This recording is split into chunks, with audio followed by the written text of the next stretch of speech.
स्वागत है एक बार फिर आप सभी लोगों का आपके अपने चैनल गुरु केंद्र में, जिसके अंदर आज हम बहुत इंपॉर्टेंट सीरीज यानी कि एसएससी जीडी की जंग में अपना अगला कदम यानी पार्ट 5 रखने वाले हैं। और ये आपके लिए बहुत ही इंपॉर्टेंट सिद्ध होने वाली है और इसमें जितने भी क्वेश्चन हैं वो सब के सब आपको करने हैं। अपने आप को इवैल्यूएट करना है, चेक करना है कि आप किस स्टेज पर आ चुके हैं। डन है? तो शुरू करते हैं आज का पार्ट 5, जिसका पहला क्वेश्चन आपके सामने स्क्रीन पर कुछ इस प्रकार है और सबको करना है और सही करना है। और साथ ही साथ कमेंट सेक्शन में लिखकर भी मुझे बताएंगे कि आपके कितने नंबर बन रहे हैं। डन है? चलिए पहला क्वेश्चन करेंगे सब। क्वेश्चन कह रहा है सबसे बड़ी 4 अंकों की संख्या कौन सी है जो 15, 32 और 48 द्वारा पूरी तरह विभाजित होगी यानी डिवाइड होगी। किससे डिवाइड करना है? तो 15, 32 और 48। तो इसके दो तरीके हैं। एक कि हमें 4 अंकों की सबसे बड़ी संख्या बतानी है। 4 अंकों की सबसे बड़ी संख्या कुछ इस प्रकार होती है 9 9 9 9, और यहाँ से आप इसका 15, 32 और 48 का एलसीएम निकाल कर डिवाइड करें फिर करें। दूसरा तरीका, हमें डिविजिबिलिटी के बारे में पता होनी चाहिए कि यानी कि कौन सा नंबर किससे डिवाइड किस प्रकार से होता है, इसकी जानकारी आपको होनी चाहिए। और इसकी जानकारी करने के लिए यहाँ पर देखो सबसे पहले 15 लिखा है। 15 की बात करें तो इसमें 5 और 3 आता है। 15 किससे बना है? 5 और 3 से। और 5 अगर है किसी में तो जो लास्ट का डिजिट होता है, अरे बाबा किसी को 5 से डिवाइड करने का मतलब कि जो लास्ट की जो डिजिट है वो कटनी चाहिए। और वो कब कटेगी? जब वहाँ पर 0 या खुद 5 होगा। तो देखिए यहाँ पर क्या 0 या 5 है? नहीं, ये गलत है।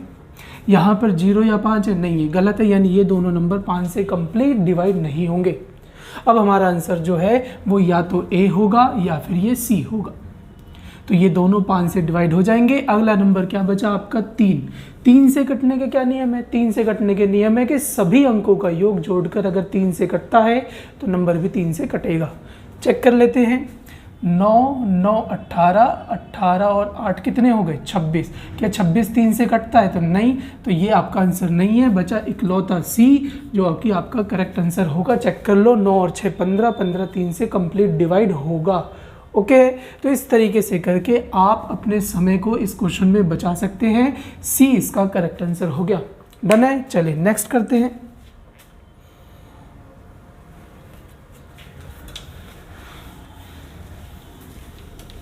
करें ये स्क्रीन पे जो क्वेश्चन है करें, इसे सब करें। क्वेश्चन लिखा है एक चारागाह में 10 भेड़ों की 3 सप्ताह तक चराता है। यानी कि ए जो है वो 10 भेड़ों को 3 सप्ताह तक चराता है, जबकि बी 15 भेड़ों को 4 सप्ताह तक चराता है। तो ए ने यहाँ पर कितने भेड़ लिए? 10। कितने दिन तक चराएगा? तो 3 सप्ताह तक। तो 10 भेड़ अगर 3 सप्ताह तक रहेंगे तो उसका कुछ खर्चा 30 के आसपास का आ जाएगा। जबकि बी की बात करें तो बी के पास कितने हैं? तो 15 हैं, जिसमें 4 सप्ताह तक वो उनका यूज़ करेगा तो इसका कुछ खर्चा 60 का आ जाएगा। आगे कह रहा है कि ₹60 किराए को दोनों किस अनुपात में बांटेंगे, यानी 60 रुपये को दोनों किस अनुपात में बांटेंगे? तो भैया जिस हिसाब से खर्चा आया है उस अनुपात में बांटेंगे। तो 3 ये पूरा काटे तो 3 से ये एक बार में, 3 से ये 2 बार में, यानी 30 से 1, 30 से 2, 1 और 2 इसका क्या हो गया? रेशो हो गया 1:2। चेक करें, सी बिल्कुल करेक्ट आंसर हो गया। ओके है? आज थोड़ा गलत साथ नहीं दे रहा, फिर भी आप देखें ध्यान से समझे भाई क्वेश्चन को। तो सी जो है बिल्कुल कंफर्म इसका आंसर होगा। नेक्स्ट करते हैं।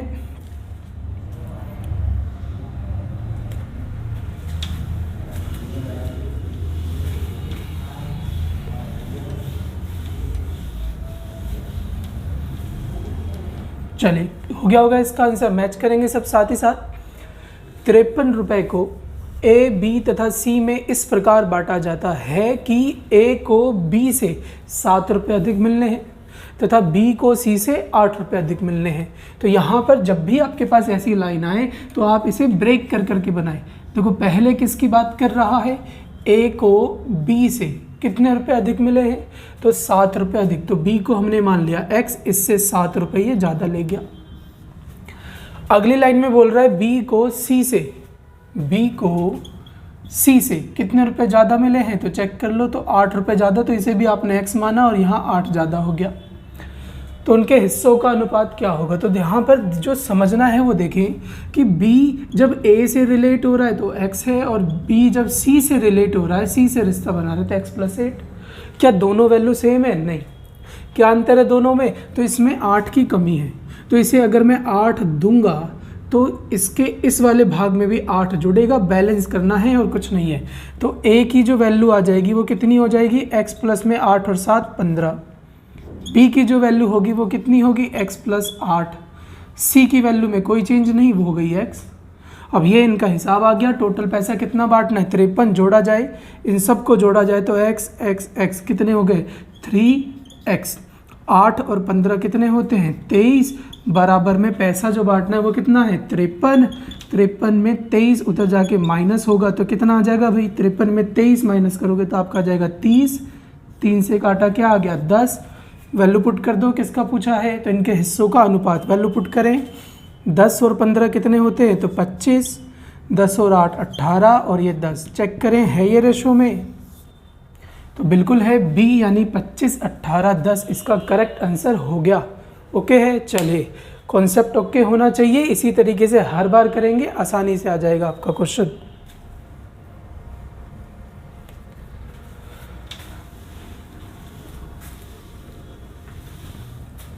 चलिए इस क्वेश्चन को देखें, बड़ा ही इजी है और बहुत ही आसान तरीके से मैं आपको बताऊंगा, और आगे से कभी भी ऐसे क्वेश्चन आपके गलत नहीं होंगे।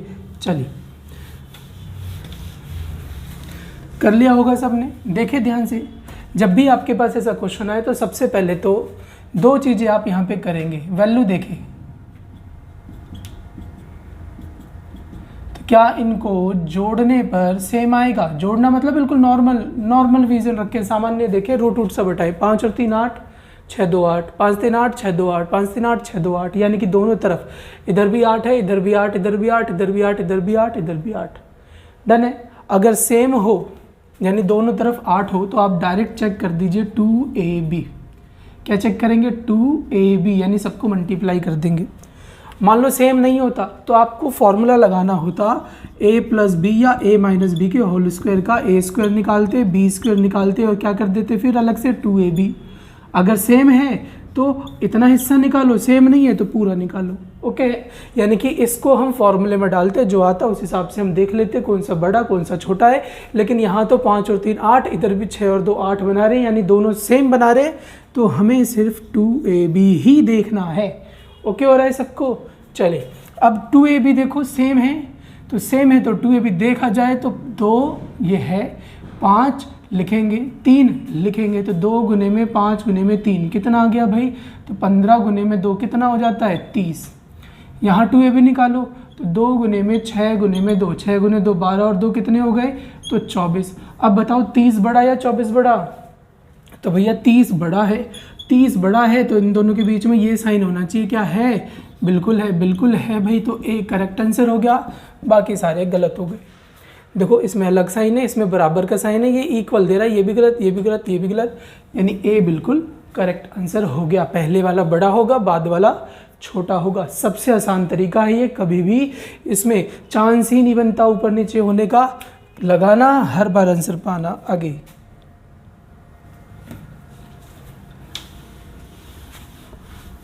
चलिए ये भी होना चाहिए सबसे। अब आप ऐसे स्टेज में आ चुके हो कि नंबर में इंक्रीजमेंट होनी चाहिए सबके। आप 5वें सेट पर हो, 5वें सेट पे आना मतलब कि 14-15 क्वेश्चन तो आपके हर बार अब होने ही चाहिए। ओके, और जिसने सारी वीडियो नहीं देखी है वो सीधा 5वीं देख रहा है, तो उनसे निवेदन है कि लिंक डिस्क्रिप्शन में है, आप 1 2 3 4 करके सारी वीडियो सीरीज से देखें ताकि आपके नंबर टेस्ट में बढ़ सके। ओके, चलिए 3 नल ए बी तथा सी एक टंकी को क्रमशः 6 9 तथा 12 घंटे में भर सकते हैं। 3 नल है ए बी सी, कितने में भरेंगे, तो 6 9 12 में। एक बार लिख लिया जाए इसे, ए है, बी है, सी है। ए 6 में, बी 9 में, सी 12 में। 6 9 12 का एलसीएम कितना होता है, तो 36 होता है। तो 6 से 6 बार में, 9 से 4 बार में, 12 से 3 बार में, इसका काम खत्म ही, हमारी एफिशिएंसी यानी क्षमता आ गई।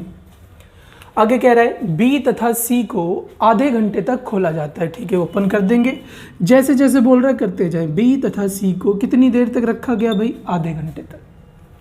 आगे कह रहा है आधे घंटे बाद ए को भी खोल देंगे। लो खोल दिया, ए भी आ गया, बी सी पहले से ही थे तो इनका हिसाब निकालेंगे। तदनुसार उन तीनों नलों की टंकी का शेष भाग भरने में कितना समय लगेगा? तो पहले निकाले इन्होंने, भरा कितना? बी और सी कितने समय तक है? तो आधे तक। तो बी 4, सी 3, 4 3 7, 7 का हम आधे समय तक यूज़ करेंगे तो कितना काम हो जाएगा? 3.5। अरे बाबा बी 3 है, सी 4 है, 3 4 7 होते, 7 का आधे समय तक यूज़ करेंगे तो 3.5 काम हो जाएगा। अब ए बी सी की बात करें तो 3.5 काम हो चुका है, ये 36 काम है, तो ए बी सी ने बचा हुआ किया होगा।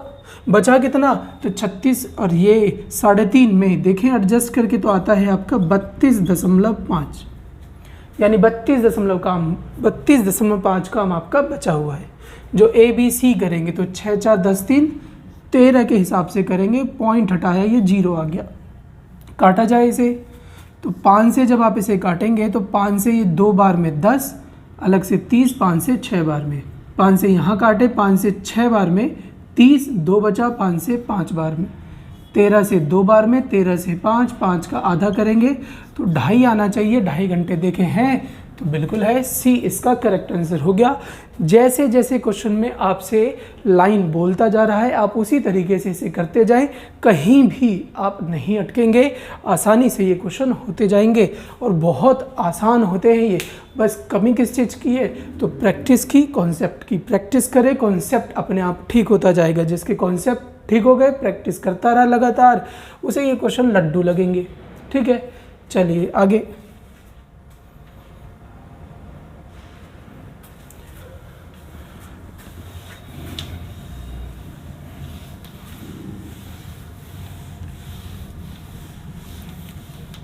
चलिए, रीड कर लिया होगा सबने, इसे ध्यान से करना है इस क्वेश्चन को।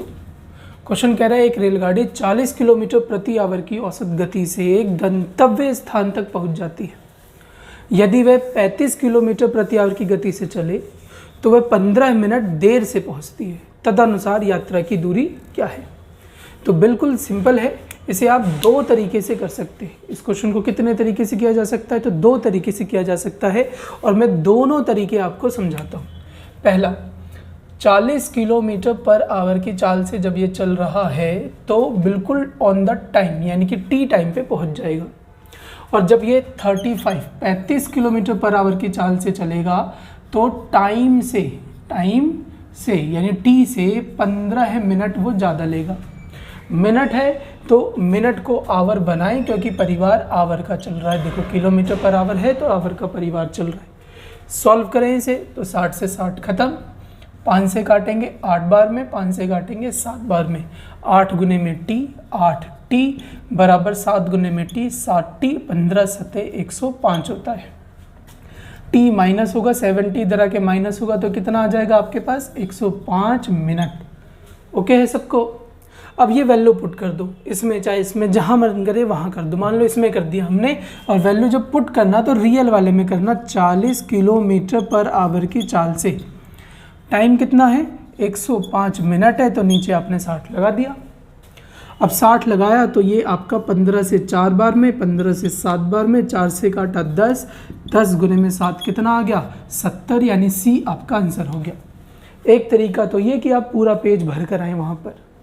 दूसरा तरीका ये कि आप एक शॉर्ट फॉर्म ध्यान रखें कि एक्स वाई फिर एक्स माइनस वाई इंटू में डिफरेंस ऑफ टाइम रखना है, इंटू में डिफरेंस ऑफ टाइम रखना है। एक्स वाई किसको रिप्रेजेंट कर रहे हैं? तो स्पीड को। ऐसे क्वेश्चन हर बार आपके हो जाएंगे। ओके, तो सबसे पहले तो पहली स्पीड कितनी है? तो पहली स्पीड जो है वो है 40 की। दूसरी स्पीड कितनी है? तो दूसरी स्पीड है 35 की। दोनों का अंतर कितने का है? 5 का।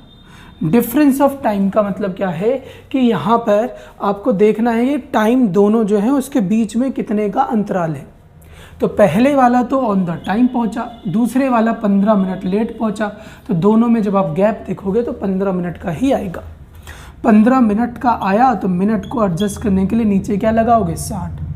करें 15 से ये 4 बार में, 5 से ये 7 बार में, 4 से काटा 10, 10 गुने 7 70, यानी सी आपका कंफर्म आंसर हो गया। ओके है, तो दोनों आपको समझ में आए होंगे, जो आपको बेहतर लगे उससे करें, ये आपकी चॉइस है। डन। चलिए नेक्स्ट क्वेश्चन करते हैं।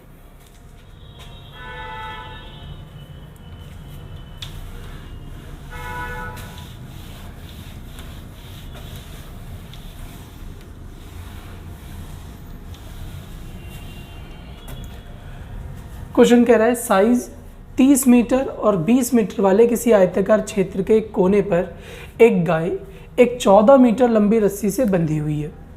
तो गाय कितने मीटर लंबी रस्सी से बंधी है? तो 14 मीटर लंबी रस्सी से बंधी है। तो वह कितने क्षेत्रफल का घास चर सकती है?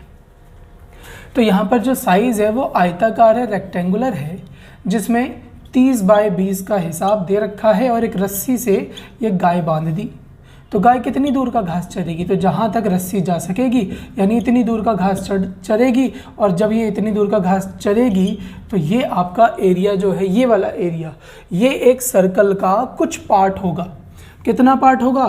तो एक रेक्टेंगल जो होता है, आयत जो होता है, उसके कोन साइड पर भुजा पर 90 डिग्री का बनाते हैं। यानी 90 डिग्री के कोन से हमें ये वाला टुकड़ा निकालना है। तो सर्कल का क्या होता है एरिया? तो पाई आर स्क्वायर। तो पाई की वैल्यू डाल देते हैं हम डायरेक्ट। पाई होता है 22/7। आर कितना दिया हुआ है? तो आर यहाँ पर ये रस्सी बनेगी। रस्सी कितने वाली है? 14 वाली। तो पाई आर का स्क्वायर कर दिया हमने। कितना हिस्सा ले रहे हैं हम? तो 90 डिग्री ले रहे हैं पूरे चक्कर में से। पूरा एक चक्कर कितने का होता है? तो 360 डिग्री। एक चक्कर 360 डिग्री को शो करता है।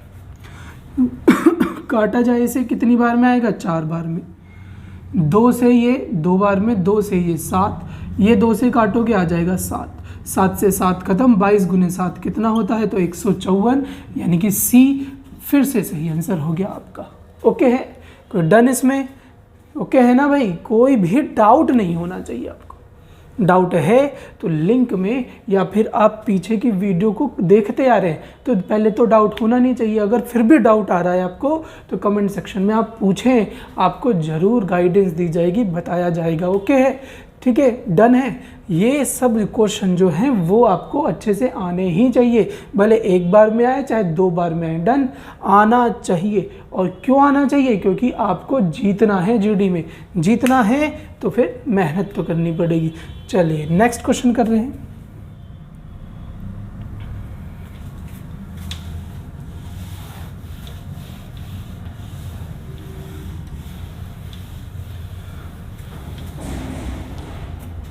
चलिए क्वेश्चन होना चाहिए ये वाला आप सभी लोगों का। 2809 इंटू में 24 डिवाइड 8 इक्वल्स टू में क्वेश्चन मार्क का स्क्वायर -66, ये बोला हुआ है। और अगर ऐसा कुछ बोला हुआ है तो ये जरूर होना चाहिए आपसे, क्योंकि बोर्ड मास ही तो बोल रहा है ये, और बोर्ड मास करना आपको आना चाहिए। बोर्ड मास में सबसे पहले तो इस क्वेश्चन को नॉर्मल करें। नॉर्मल करने के लिए इसको चेक करें ये किसका स्क्वायर है। स्क्वायर चेक जब आप करेंगे तो इसे तोड़ें। 9 किस में आता है? 3 में आता है और 7 में आता है। 9 किस में आता है? 3 में आता है और 7 में आता है। यानी कि 3 का स्क्वायर करेंगे तो 9 पीछे आएगा, और 7 का स्क्वायर करेंगे 49, तब 9 पीछे आएगा। इतना ओके हो गया? तो बिल्कुल जी। अब जब आगे करेंगे तो यहाँ पर पीछे का नंबर 3 या 7 हो गया। इसके आसपास देखें किसका पहुँचता है? तो इसके आसपास पहुँचता है आपका 5 का स्क्वायर 25, यानी कि 5 पहुँचता है। अब या तो ये 53 का होगा या ये 57 का होगा। अरे बाबा, या तो ये 53 का होगा या फिर ये किसका होगा? 57 का होगा। डन। अब 53 या 57 में से कैसे चेक करें? तो यहाँ पर देखो 25 से ज़्यादा है कम है? ये 25 से ज़्यादा है ना? अरे बाबा 25 में इस 5 को कर रहा हूँ तो ये 25 से क्या है? ज़्यादा है। डन। या फिर दूसरा तरीका आप ऐसे भी कर सकते हो, अगर ये नहीं चेक कर पा रहे तो इसका अगला नंबर क्या होगा? तो 5 का अगला नंबर 6, यानी कि 30। अब बताओ ये जो 28 है 30 से ज़्यादा है कम है? तो बाबा ये 30 से ज़्यादा है कम है। तो देखा जाए तो इसके अंदर जो 28 है, इस क्वेश्चन की बात हो रही है, ये जो क्वेश्चन है वो कम है तो कम वाला नंबर उठा लो, यानी कि 53 जो है इसका करेक्ट आंसर हो गया। ओके है, 53 जो है इसका बिल्कुल सही नंबर बनेगा। आगे जब कैरी करें तो ये 24 डिवाइड में 8 इक्वल्स में क्वेश्चन मार्क का स्क्वायर माइनस 66। अब ये हो गया आपका नॉर्मल। डन। डायरेक्ट भी कर सकते थे, 25 है क्या 28, कितना ज़्यादा 3, तो 3 उठा लो।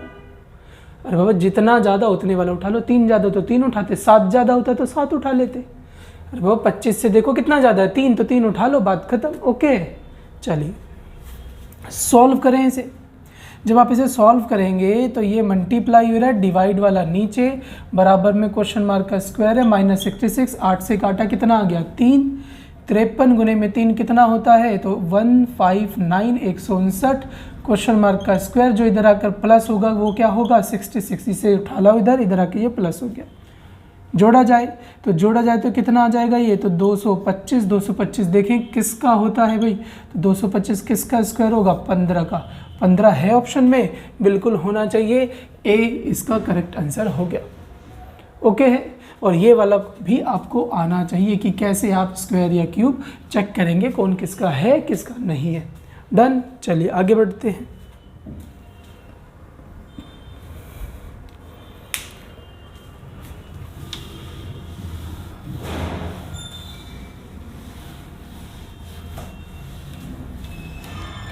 करें इसे भी करें। किसी कमरे में वायु का आयतन 204 घन मीटर है, कमरे की ऊंचाई 6 मीटर है, तो कमरे के फर्श का क्षेत्रफल क्या होगा।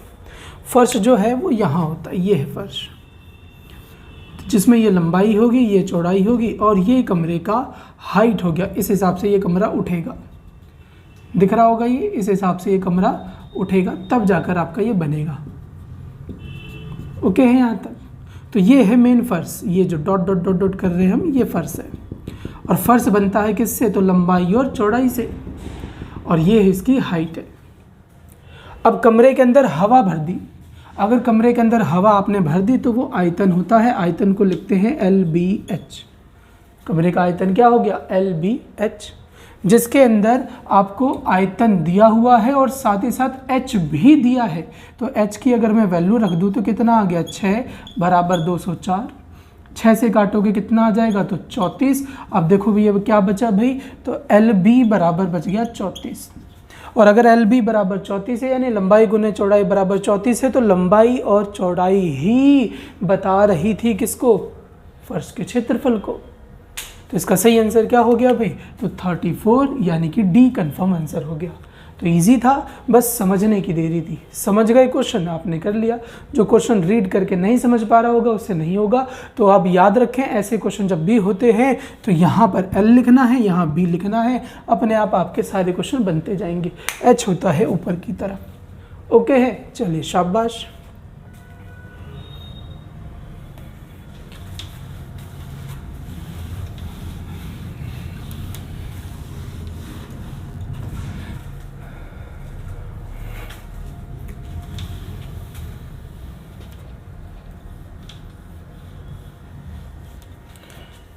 चलिए होना चाहिए सबसे ये क्वेश्चन, एक अध्यापक अपने विद्यार्थियों को एक बराबर संख्या में पंक्तियों में और स्तंभों में रखना चाहता है। यानी बराबर संख्या में पंक्ति और स्तंभ, यानी कि एक कमरे में जितने व्यक्ति हैं ऐसे ऐसे बॉक्स वो बनाकर रखना चाहता है और उनको उतनी ही पंक्ति में रखना चाहता है।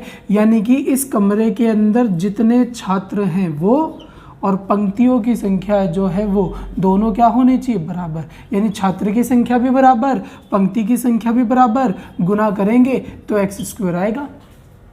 और अगर x² आएगा तो ये नंबर जो है वो x² को बताता है। अरे बाबा जितनी पंक्तियाँ उतने छात्रों में किसी को आप रखना चाहते हो तो पंक्ति और छात्रों की संख्या क्या हो गई, बराबर हो गई। तो दोनों गुना होने पर स्क्वायर बना देंगे। स्क्वायर ढूंढना है हमें, अब ये ढूंढेंगे हम किसका स्क्वायर है। और स्क्वायर ढूंढना मैंने आपको बहुत अच्छे से सिखाया हुआ है, अभी थोड़ी देर पहले आया था। कैसे ढूंढे स्क्वायर, तो भैया सबसे पहले तो यूनिट प्लेस चेक करो। इधर वाली में यूनिट प्लेस दो, इधर वाली में राइट हैंड साइड में 2 अंक लेने हैं और यूनिट प्लेस मिलाना है। तो 9 किस में आता है, 9 किस में आता है, तो 3 का स्क्वायर होता है 9, जिसके पीछे 9 आएगा। ठीक है, यानी कि 9 आएगा, मतलब आएगा किस में, तो 3 में। ऐसे 7 का स्क्वायर 49, 49 में पीछे 9 आता है तो ये 7 का हो गया। अब इसे चेक करना है, इसे चेक करें, इसके आसपास चेक करें। तो इसके आसपास 5 का 25 ज़्यादा हो गया, नहीं लेना, या तो बराबर लेना या उससे कम लेना। 4 का स्क्वायर 16 नहीं लेंगे, 3 का स्क्वायर 9 ले लेंगे, यानी कि ये जो है 3 का हो गया। इतना डन। अब अगली चीज़ जो मुझे समझनी है वो देखो ध्यान से क्या है कि ये 3 तो नंबर मेरा फिक्स हो गया। अब या तो आंसर 3 3 33 होगा या आंसर 3 7 37 होगा। तो ये दोनों तो हो गए ख़त्म, या तो आंसर मेरा 33 होगा या फिर क्या होगा 37 होगा। और दोनों में से कंफर्म निकालने के लिए आपको एक सक्सेसर निकालना होगा। जो भी नंबर फिक्स हो गया ना, ये डब्बा लगाने का मतलब फिक्स हो गया, उसका अगला ले लो। 3 का अगला क्या होता है, 4 आया क्या 12 यानी 12 आ गया। अब मुझे बताओ क्वेश्चन किसकी बात चल रही है, क्वेश्चन की। क्वेश्चन इससे बड़ा है छोटा है? अरे बाबा क्वेश्चन बड़ा है छोटा है, तो क्वेश्चन बड़ा है तो बड़ा नंबर। बात समझ में आई? लिख लो नोट करके, क्वेश्चन बड़ा है तो बड़ा नंबर, क्वेश्चन छोटा है तो छोटा नंबर आ जाएगा। ओके, तो क्वेश्चन बड़ा है, देखो 12 से ये बड़ा है ना, बड़ा है तो बड़ा नंबर लिया हमने, यानी 37 इसका सही आंसर हो गया। ये 37 का स्क्वायर है। डन है। तो इसमें अब आपकी कोई भी डाउट नहीं होने चाहिए और ना ही ये क्वेश्चन पेपर में एग्ज़ाम में अब आए तो आपका गलत होना चाहिए। डन। चलिए शाबाश, मेहनत करें, ज़रूर आपको सफलता मिलेगी। हर क्वेश्चन को समझते चलें ताकि दोबारा जब भी ऐसे क्वेश्चन टकराए तो आप उसे कर सकें।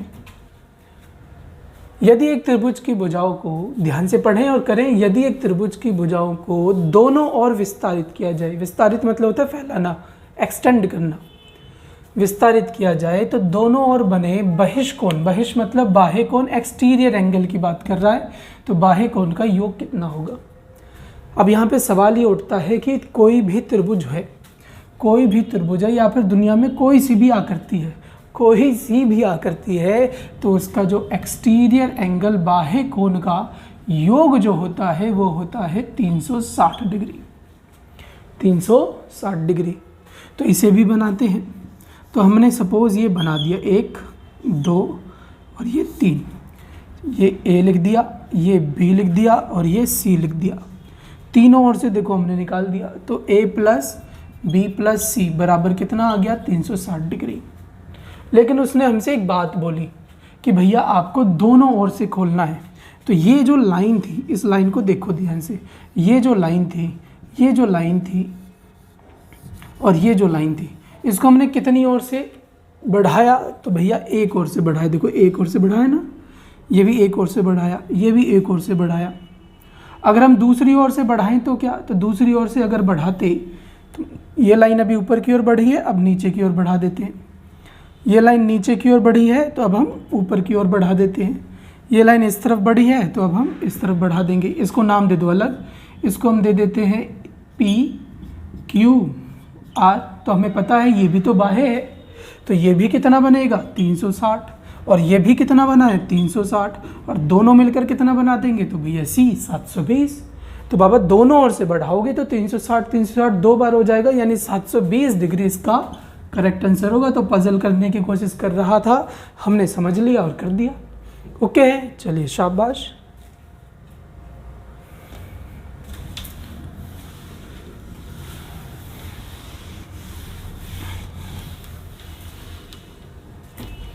चलिए नेक्स्ट कह रहा है किसी कॉलेज में लड़के तथा लड़कियों की संख्या का अनुपात 3:2 है।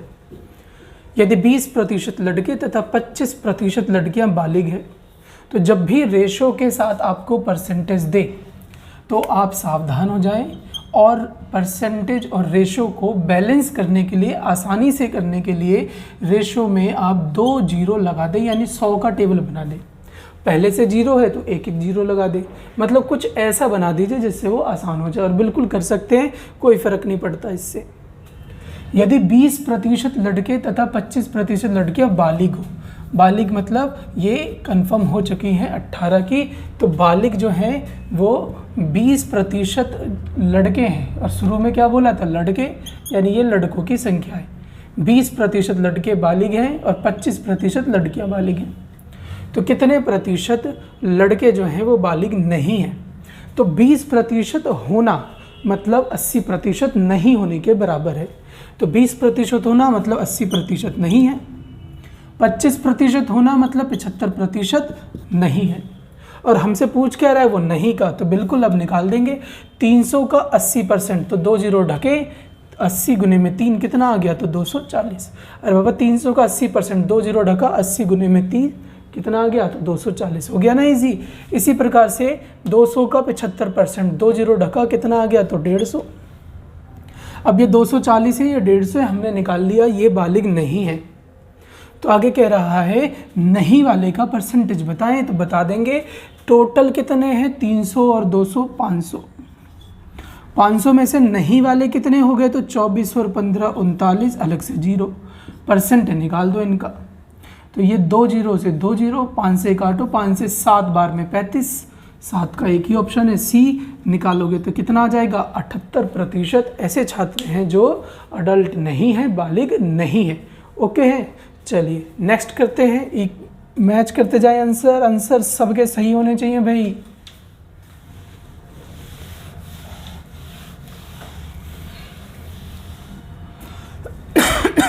क्वेश्चन कह रहा है एक आदमी ने 2 घोड़े 500 रुपये प्रति घोड़े की दर से खरीदे।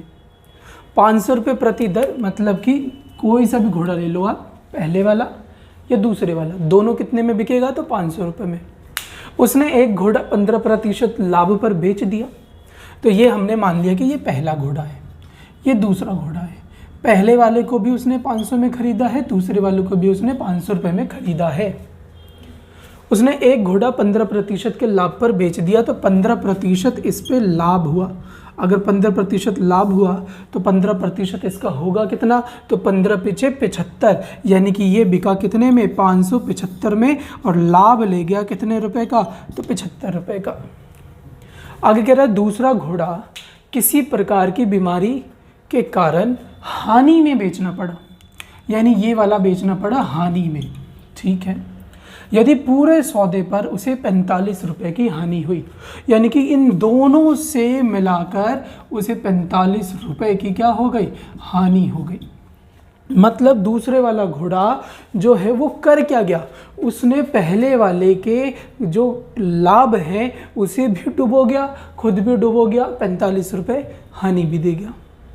तो मुझे एक बात बताओ कि 500 और 500 यानी जितने में खरीदता अगर उतने में ही चला जाता तो कोई प्रभाव नहीं पड़ता।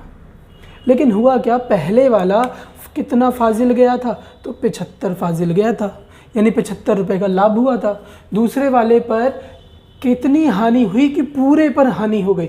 तो बाबा ये लाभ का प्रभाव सबसे पहले उसने ख़त्म किया, यानी कि 75 रुपये लाभ उसने डुबो दिए, साथ ही साथ खुद भी हानि में चला गया। कितनी हानि में चला गया, यही हमें ढूंढना है। तो अब ध्यान से समझो मैं क्या कह रहा हूँ। अगर 500 वाली चीज़ 500 में ही चली जाती तो कोई लाभ या हानि नहीं होती। ये कम में गया, ये वाला घोड़ा जो है वो कम में बिका। कितना कम में बिका, तो 45 रुपये की हानि करनी है। तो 45 रुपये की हानि करो, 75 रुपये लाभ चल रहा था पहले। तो देखो आप यहाँ पर हो और आप 75 रुपये लाभ में हो, आपको 45 रुपये हानि करनी है। और यहाँ पर आप हो तो पहले आप ये वाला 75 का लाभ का इफेक्ट ख़त्म करो, फिर पीछे आओ तो ये 45 भी ख़त्म करो। तो 75 और 45 यानी कि इसने इसके लाभ के पैसे भी ख़त्म कर दिए और हानि में भी ले गया। कितना हानि में ले गया, तो 45। टोटल कितने हो गए आपके, तो भैया ये टोटल हो गए 75 और 45 हो गए आपके 120, यानी 120 रुपये की कमी हो गई। यानी 120 रुपये की कमी होगी, मतलब ये 120 रुपये कम में बिका होगा। 120 रुपये कम में बिका तो घोड़े का विक्रय मूल्य कितना है, तो घोड़े का विक्रय मूल्य 120 कम कर दो, मतलब 380 होना चाहिए, यानी बी इसका कंफर्म आंसर हो गया। ओके है, आप चाहो तो टोटल निकाल के भी कर सकते हो। कैसे टोटल निकाल के, 500 और 500 कितने रुपए, तो 1000 रुपये में सामान हमने खरीदा, उसमें से कितने रुपए का बेच चुके हैं हम, तो उसमें से हम, ये तो खरीदने का हो गया, उसमें से 575 रुपये का हम सब कुछ बेच बाच के ले आए। अब बचा कितना, 500। वो कह रहा है 45 रुपये की हमें हानि होगी सब पर। अब 45 रुपये की अगर हानि होगी तो 45 इसमें से कम करो, क्योंकि हमने खरीदा तो 1000 का था। 45 कम करोगे तो कितना आ जाएगा, तो ये आपका आ जाएगा 55 और ये हो गया 955। अब 955 में से 575 रुपये आ चुके हैं, कितने रुपए आने बाकी हैं, तो 380 380 रुपये आने आपके बाकी हैं। 380 रुपये आने बाकी हैं, तो 380 आपका आंसर है, क्योंकि दूसरा घोड़ा 380 में बिकेगा। ओके, तो इस तरीके से भी आप कर सकते हो, आपका आंसर आ जाएगा। चलिए नेक्स्ट करते हैं।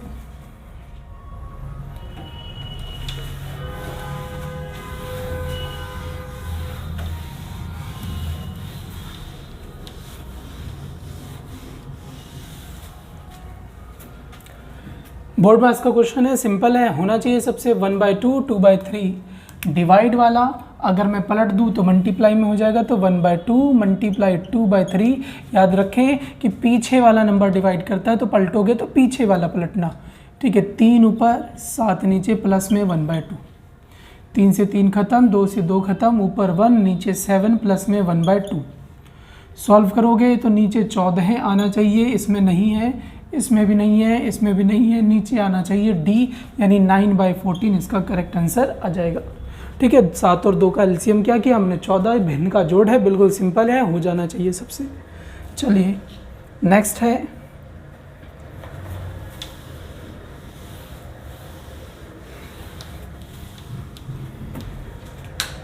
एक पुस्तक का मुद्रित मूल्य 320 रुपये है। मुद्रित मूल्य यानी कि उसका प्राइस जो है वो 320 रुपये रखा गया है। एक खुदरा व्यापारी उसके लिए 244.80 का भुगतान करता है और उस पर 2 क्रमिक छूट प्राप्त करता है। पहला 10, दूसरा नहीं पता, तदनुसार उसकी दूसरी छूट क्या होगी। तो उस पे वस्तु जो है वो है कितने की, 320 रुपये की। पहली छूट कितने की, 10% की छूट है, तो भैया बिकी कितने में, 90 में। 10% की छूट तो बिकी कितने में, 90 में। दूसरी छूट कितने की, तो हमें नहीं पता। अब नहीं पता तो माइनस क्या करें, तो नहीं कर पाएंगे, तो अभी नहीं करेंगे, तो जब आ जाएगी वैल्यू तब कर देंगे, क्योंकि देखो 10 माइनस करके लिखा आपने, ये नहीं पता तो माइनस नहीं कर सकते, आप निकाल लो, बाद में माइनस करके आंसर बता देना। और वैसे भी छूट का मतलब होता क्या है, तो कमी, तो हमें कमी चेक करनी होती है कि 100 से कितना कम है, उस हिसाब से आंसर हम बताते हैं। बराबर में ये परसेंट की वैल्यू है, नीचे 100 लगाओ, ये भी परसेंट की वैल्यू है, नीचे 100 लगाओ। बराबर में वस्तु बिकी कितने में, तो 244.80 में। पॉइंट हटाओगे नीचे आ जाएगा 100। इस 100 से ये 2 जीरो, यानी ये दूसरा 100 खत्म। 0 से 0, 0 से 0, ये भी खत्म। काटा जाए आगे, 9 से काटें, 9 से आएगा 2 बार में 18, बचेगा कितना, तो 6। 9 से 7 बार में 63, बचा 1, 9 से 2 बार में 18 और ये 0। और काटें, 4 से काट दीजिए, 4 से ये 8 बार में 32, 4 से 6 बार में आपका आता है 24, बचा 3, 4 से 8 बार में 32 और ये 0। 8 से करें तो 8 से 8 बार में 64, बचा 4, 8 से 5 बार में 40, यानी 85% आ गया। तो याद रखें, जल्दीबाजी नहीं दिखाना, जल्दीबाजी नहीं दिखाना है। 85% तो वो वैल्यू है ना जो घटा कर आई होगी, और छूट मतलब हमें देखना होता है कमी। तो देखें 100 था, 85 में गया, तो कमी कितने की हो गई, तो 15% की, यानी ए जो है इसका सही आंसर शो करेगा कि भैया 15% की कमी पे बेची गई है वो वस्तु। डन है, चलिए शाबाश। करें करें, स्क्रीन पे जो अगला दिख रहा है इसे करें।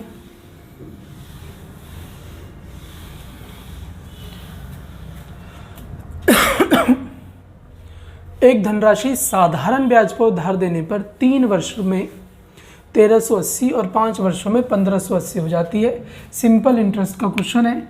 आराम से पहले पी निकालें और फिर PRT की वैल्यू में पुट कर दीजिए, यानी फॉर्मूले में पुट कर दीजिए, आंसर आ जाएगा। ठीक है, सबसे पहले P निकाला जाएगा, इसमें निकालें, सबका होना चाहिए।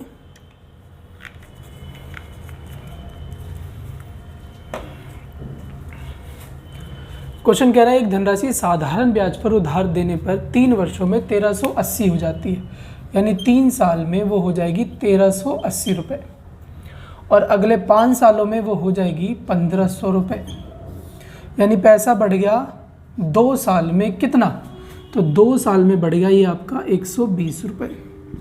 अब सिंपल इंटरेस्ट की खास बात ये है कि ये प्रत्येक वर्ष, हर एक साल, प्रत्येक वर्ष सेम होता है, इक्वल होता है, यानी 1 साल में जितना बना हर साल उतना ही बनता जाएगा ये। तो 2 साल में कितना बना, 120, तो एक साल में कितना बन गया भाई 60 रुपये। एक साल में 60 बना, तभी तो 2 साल में 120 बना। ऐसे ही ये पैसा कितने साल का है, 3 साल का, तो 3 साल में इंटरेस्ट कितना बना होगा, तो 180 रुपये। ये 5 साल का पैसा है, तो 5 साल में इंटरेस्ट कितना बना होगा, तो 300 रुपये। और आप किसी से भी कर सकते हो। सपोज मैं इसमें रख रहा हूँ 3 साल का ये पैसा हो गया, तो एक साल में 60, तो 3 साल में ब्याज कितना हो गया होगा, तो 180। 60 गुने में 3 कर दिया 180, यानी कि जो पैसा यानी मूलधन जो होगा वो कितना होगा, तो भैया 1200। तो निकाल दो 1200 रुपये पर आर की रेट से जितना भी टाइम आप डालो। अगर 1 लिखो तो 1 साल का ब्याज बराबर में, 2 लिखो तो 2 साल का ब्याज। तो मैं 1 लिख रहा हूँ। 1 साल का ब्याज कितना है 60, नीचे 100, 2 जीरो से 2 जीरो, 12 से काटा कितने %, तो 5% इसका सही आंसर हो जाएगा, यानी डी जो है कन्फर्म है। ठीक है, किसी में भी आप वैल्यू डाल के पुट करके निकाल सकते थे। यानी कि 3 साल वाले में डालते तो 180 माइनस करते, 5 साल वाले में डालते तो 300 माइनस करते, क्योंकि 1 साल में 60 तो 5 साल में कितना ब्याज बन जाएगा 300। आंसर आपका आसानी से आ जाएगा। ओके है, चलिए तो डी यानी 5 इसका करेक्ट आंसर हो गया। फिर से बोर्ड मास का क्वेश्चन। बोर्ड मास का क्वेश्चन आपके एग्जाम में जीडी में आना ही आना है, फिक्स है ये। ठीक है, तो इसकी तो प्रैक्टिस आपको करनी ही करनी है। क्वेश्चन नंबर 17 कह रहा है कि ये आपके पास एक इक्वेशन दे रखी है और इसे आपको नॉर्मल करना है, यानी कि इसकी वैल्यू को सॉल्व करके बताना है। तो बताने से पहले जब भी आप बोर्ड मास लगाते हो तो इसके अंदर जो भी साइन है उसमें सबसे पहले कौन सा सॉल्व होगा, तो सबसे पहले डिवाइड सॉल्व होगा। तो डिवाइड पे नज़र बना के रखें। 63 इंटू में 6 डिवाइड 54, तो नीचे आ गया 54, माइनस 11 डिवाइड है 7, तो 7 नीचे आएगा अलग से 35, प्लस फिर क्या है 156 मल्टीप्लाई 8 है, डिवाइड में 13 है तो नीचे आ गया। फिर है माइनस डिवाइड में है 49 नीचे आएगा अलग से 196 मल्टीप्लाई प्लस आ गया। आगे फिर से है 108 मल्टीप्लाई में 14 है और डिवाइड में आ गया आपका 36। सॉल्व करें तो सॉल्व किया जाए तो 9 से ये 7 बार में, 9 से ये 6 बार में, 6 से 6 खत्म, बचा हमारा अलग से 7। यहाँ पे करेंगे 7 से 5 बार में 35, 11 गुने 5 55 बचा, वो भी माइनस में। यहाँ करें तो 13 से ये कट जाता है आपका कितनी बार में, तो 12 बार में, 12 गुने 8 96, यानी प्लस का 96 बचा। यहाँ पे करें तो यहाँ पे ये 7 से या फिर 49 से देखो 4 बार में मिलता लग रहा है, ये 9 चौक 36 बचा। साइन ध्यान से यूज़ करें। यहाँ पे 12 से 3 बार में 12 निमा 108, 3 से ये 3, 14 गुने 3 कितना हो गया, तो 42। ये आपका यहाँ तक सॉल्व हो गया। अब इसमें देखेंगे तो कोई साइन नहीं होता तो प्लस होता है, तो ये प्लस वाले एक तरफ कर दो, हो गए ये प्लस वाले। तो प्लस वाले हो गए आपके एक तरफ, जिन्हें जोड़ा जाए तो 96 और 42 हो गया 138। 138 में 7 आप जोड़ोगे तो 138 में 7 जोड़ते हैं तो आता है 145। माइनस में अब माइनस वाले माइनस 55 माइनस 36, तो 55 और 36 होते कितने हैं, तो ये आपके हो गए 80, 5 6 और टोटल मिलाकर 91। एडजस्ट करें तो 5 में से 1 गया 4, देखो ऑप्शन में किसी के पीछे 4 है तो बिल्कुल है भाई, डी आपका करेक्ट आंसर हो जाएगा। ओके है, चलिए शाबाश।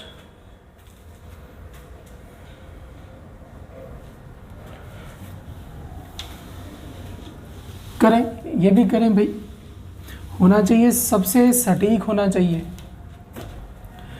किसी धनराशि पर 2 क्रमिक वर्षों का चक्रवृद्धि ब्याज, 2 क्रमिक मतलब 2 लगातार वर्षों का आपको CI दे रखा है, कंपाउंड इंटरेस्ट दे रखा है 225 तथा 238.5। कंपाउंड इंटरेस्ट अगर आपने पढ़ा होगा तो ये प्रिंसिपल होता है, ये पहला साल, ये दूसरा साल, और पहले साल का ब्याज कितना बोल रहा है वो 225। दूसरे साल जब आप इंटरेस्ट बनाते हो, ट्री मेथड की बात कर रहा हूँ मैं, दूसरे साल जब आप इंटरेस्ट बनाते हो तो इस सेम अमाउंट यहाँ पे लिखा जाता है और यहाँ पर अलग से ब्याज का ब्याज दिया जाता है, तभी तो कंपाउंड इंटरेस्ट बन पाएगा।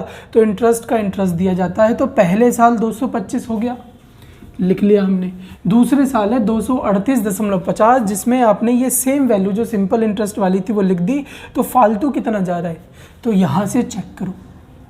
तो 225 से 238 है तो कितना आ जाएगा, तो यहाँ पर आ जाएगा 13.50। अब ये 13.50 आया किस पर, तो 225 पर।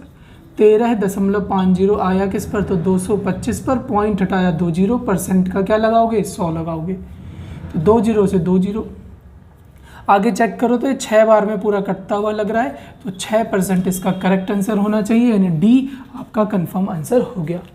ओके है, चलिए शाबाश। अब इसे करें।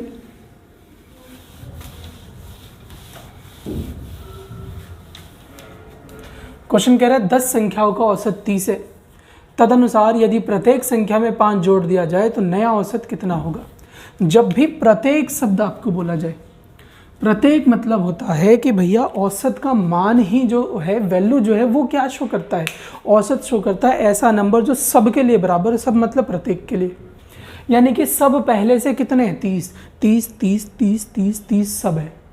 कह रहे हैं 5 जोड़ दो, तो 35 35 35 35 35, यानी डायरेक्ट इफेक्ट डालता है जब प्रत्येक लिखा होगा। तो पहले औसत 30 था, प्रत्येक में डायरेक्ट इफेक्ट डालेगा तो 5 जोड़कर 30 + 5 कितना बन जाएगा, तो 35 बन जाएगा। कुछ करने की इसमें ज़रूरत नहीं होती। जब भी कहीं पर प्रत्येक लिखा हो और एवरेज की बात हो तो आप डायरेक्ट उसमें जोड़ या घटा सकते हैं। चलिए नेक्स्ट।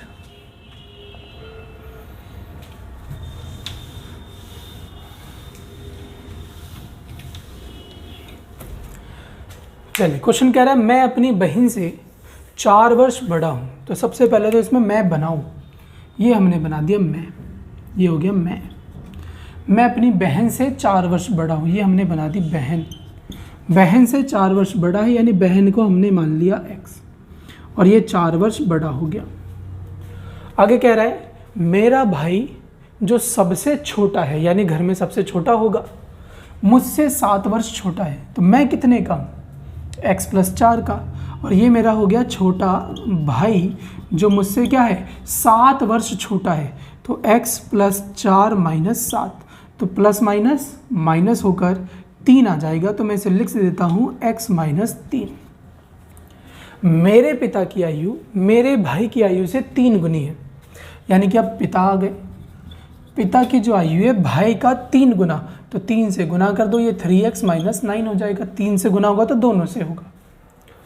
आगे मेरी बहन की आयु 18 वर्ष है, तो लो बात ही खत्म। मेरे बहन की आयु 18 वर्ष है, तो ये 18 x की वैल्यू डालते रहो, 18 4 कितने हो गए, 22, यानी मैं 22 का हो गया।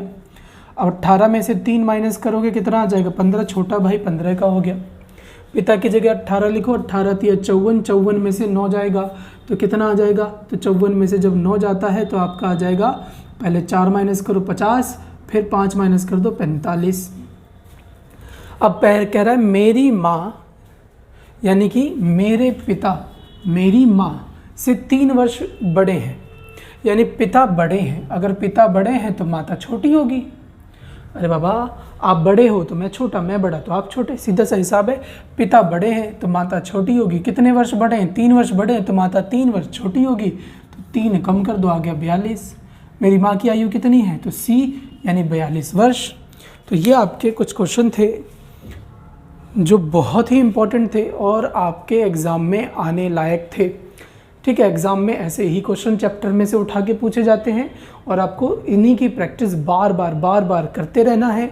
मिलते हैं नेक्स्ट वीडियो में। जय हिंद, जय भारत।